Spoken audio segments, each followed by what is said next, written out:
Let's now shift our attention to Australia, where the Australian Deputy Prime Minister Barnaby Joyce has now publicly apologised to the Prime Minister Scott Morrison for having called him a hypocrite and a liar in a message that somehow got leaked.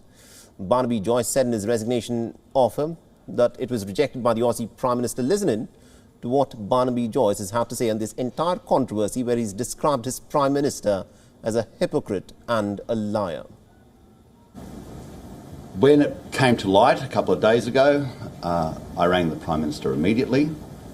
I apologised.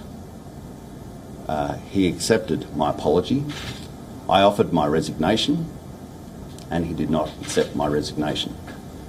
And that in itself is a statement of a person of greater character. That is not one of a person of any form of vindictiveness or pique or a sense of retribution.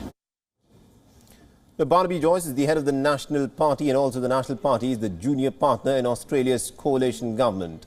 Barnaby Joyce also has expressed deep regret over the derogatory messages that were returned by him.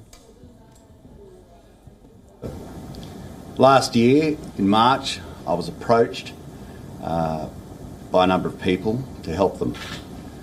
I did, and that assisted in a legal process that is now at foot. However, I should never have written the text that I did. I certainly never expected the text to be forwarded on. And I don't blame anybody but myself, but I never expected it to end up in the public realm. But it would not have ended up in the public realm had I not written it, so the fault is mine. The political commotion comes just days after the controversy about an alleged exchange between senior Liberal Party members. They called Morrison a horrible person and also a complete psycho.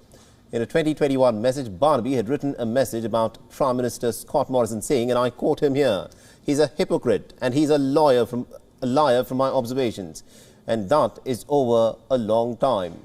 Barnaby Joyce addressed this message through a third party to former Liberal Party staffer Brittany Higgins. This after she had alleged sexual assault by a fellow staffer. Now, on the other hand, Prime Minister Scott Morrison has graciously accepted Joyce's apology, but his remarks further shake the political position of Morrison.